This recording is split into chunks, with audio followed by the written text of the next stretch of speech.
Assalamualaikum warahmatullahi wabarakatuh. Halo semuanya, perkenalkan nama saya Anissa Nurustasari.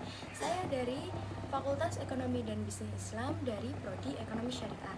Nah, di sini aku mau buat video yaitu membahas terkait permasalahan ekonomi di Indonesia, yaitu khususnya mengenai redenominasi rupiah. Analisis ini akan aku kaitin sama ekonomi makro serta dilengkapi dengan opini dan solusi pribadi aku. Selamat menyaksikan. Baru-baru ini Menteri Purbaya ngumumin redenominasi. Pas aku baca newsnya, aku langsung mikir, yakin. Soalnya Indonesia kan pernah redenominasi rupiah di tahun 1965. Dan idenya juga sama, 1000 jadi 1 perak. Dan pada waktu itu gagal total.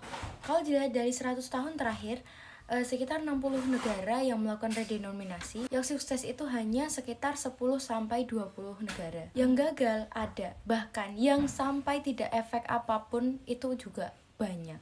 Sekarang yang dipertanyakan, kenapa sekarang mau diberlakukan proyek tersebut? Karena apa? Karena banyak masyarakat yang salah kaprah dengan arti redenominasi ini. Bayangin gimana paniknya kalian, misal kalian punya tabungan 100 juta di bank. Ketika kalian bangun tidur, kalian ngecek rekening, tiba-tiba uang kalian tinggal 100.000. Kalian ke warkop, ibunya bilang, biasanya kalian bayar 10.000. Terus ibunya bilang, 10 perak aja nak. Timingnya tuh sebenarnya sangat unik ya teman-teman. Sampai ekonom-ekonom tuh ngewanti-wanti, hati-hati, proyek jangan buru-buru. Apa ini cuma buat citra politik aja? Cuma karena popularitas Pak Purbaya, brandingnya Pak Purbaya itu udah mantep banget ya. Jadi semua banyak masyarakat yang setuju aja dengan redenominasi ini. Sebenarnya tuh yang dipertanyakan tuh kapan proyek ini gagal atau berhasil. Ini fun fact-nya dulu ya. $1 itu sama dengan 3,8 rupiah. Kalau dilihat sekarang ya, gila-gilaan banget. Karena apa? $1 US itu sama dengan hampir 17.000 rupiah. Nah sebenarnya ini tuh masalah yang gede ya teman-teman. Karena apa? Karena rupiah kita ini udah mengalami inflasi yang gila-gilaan. Dan proyek ini sebenarnya seakan-akan ada tombol merah di tengah, yaitu riset. Teknis secara riset ini sebenarnya bisa dilakukan kapan aja. Tapi balik lagi, kalau momennya salah, semua akan hancur lebur. Sebelum teman-teman kita bahas lebih lanjut dari kasus bakal sukses atau gagalnya proyek dari Pak Purbaya ini, perlu digarisbawahi yaitu masyarakat harus tahu apa sih redenominasi itu. Apa arti redenominasi itu? Kalau menurut aku pribadi ya, ini tuh lebih berat ke psikologi masyarakat dan juga psikologis masyarakat investor asing. Karena dulu pas 1965, pas kita gagal total, salah satu penyebabnya adalah sosialisasi yang membingungkan masyarakat. Sampai warga sendiri itu kayak, ini aku pakai uang yang lama atau yang baru? Akhirnya pada masa era Soeharto, proyek tersebut di cancel total. Ya udahlah, kita ke rupiah yang lama dulu lah. Karena apa? Karena kita belum stabil. Pada masa itu, orang-orang itu salah kaprah. Redenominasi itu tidak sama dengan sunering. Sunering itu pemotongan nilai mata uang, sedangkan redenominasi itu mata uangnya sama, tetapi hanya menghilangkan 0,3 di belakang.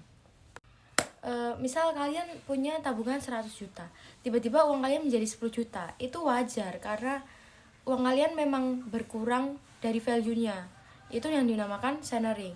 Kalau redenominasi sendiri itu adalah penyederhanaan uang, yaitu mengurangi 3 nol di belakang. Tetapi nilai uang tersebut tetap sama. Nah, redenominasi itu uangnya nominalnya tetap sama, kita hanya mengurangi 0,3 di belakang. Terus kalau sama, kenapa kita harus melakukan redenominasi rupiah? Sebenarnya redenominasi rupiah itu memiliki 3 tujuan. Yang pertama, efisiensi aktivitas ekonomi. Apa sih efisiensi aktivitas ekonomi? Misal ya teman-teman, pernah kan ya transfer ke orang, terus kalian mau transfer 100, tetapi kalian kelebihan 01 jadi 1 juta. Nah itu kan kayak ribet. Aku sendiri juga pernah teman-teman, aku pernah mau transfer ke tukang sikat 10.000, jadi kelebihan 0 jadi 100.000. Atau kalian pernah hitung di Excel atau penghitungan uang, itu jika nolnya banyak itu bikin bingung. Perlu digarisbawahi, 1 US dollar itu sama dengan 3,8 rupiah. Nah sekarang naik menjadi 16 sampai 17.000 rupiah. Perlu teman-teman ketahui, mata uang yang nolnya banyak itu dipersepsikan sebagai inflatif. Mungkin kalau di Indonesia, kita sebagai warga Indonesia kayak biasa aja ya, kayak 1 dolar 16.000, ya udah. Tapi kalau orang luar yang memandang seperti aku punya 1 US dollar, loh kok jadi 16.000? Mereka langsung mikir, ini mata uang bener gak sih? Ini negara perekonomiannya bener gak sih? Kok sampai bisa nolnya banyak banget? Jadi kayak ada aspek psikologisnya untuk bikin mata uang kita tuh kelihatan stabil. Kelihatannya ya, karena kita ada riset dari zamannya hyperinflatif. Karena kita ada riset dari efisien dan kelihatannya stabil. Kalau kepercayaan publik naik, kepercayaan investor naik, nah baru tujuan ketiganya yaitu trust, bangun kepercayaan. Karena apa? Karena ketika orang percaya, maka uangnya akan stabil. Nah kalau teman-teman mau tahu, project yang paling berhasil redenominasi di dunia itu ada di Turki. Mereka itu menghilangkan 6 nol di belakang. Tapi yang gagal juga ada, yaitu contohnya di Venezuela. Dia itu menghilangkan 5 nol di belakang. Malah inflasi sebesar 5.000%. Ya, kita itu percaya sama Pak Purbaya, tapi timing is everything. Jadi teman-teman, kesimpulannya kalau semuanya lancar, kita nggak harus ngapa-ngapain. Resiko paling gede dari redenominasi ini adalah hyperinflasi, atau yang disebut dengan naiknya harga barang. Jadi langkah pertama adalah mengedukasi masyarakat apa sih redenominasi itu. Jangan sampai ada yang belum paham apa sih redenominasi itu. Jadi semua masyarakat itu harus tahu redenominasi itu apa sebelum diterapkan. Dan agar masyarakat itu tidak kaget dengan tiba-tiba rekeningnya dari 100 juta tinggal 100.000 rupiah. Yang perlu kita pikirin juga yaitu inflasi bisa terjadi tanpa sengaja akibat adanya rounding up. Misal orang jual dulu 13.700, tapi nanti kan misal bakal berubah jadi 13,7.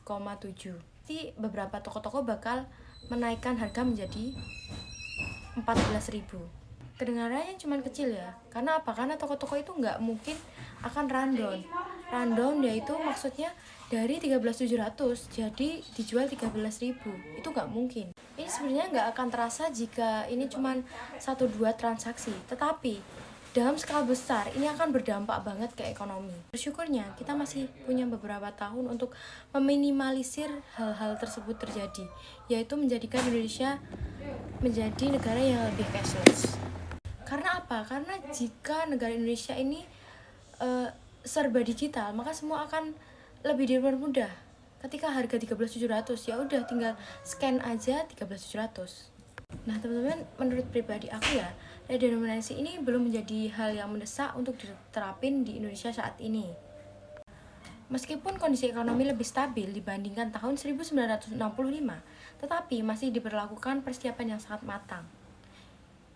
Solusi yang menurutku tepat ya diterapin di Indonesia ini, yang pertama adalah menjaga stabilitas inflasi melalui kebijakan moneter Bank Indonesia.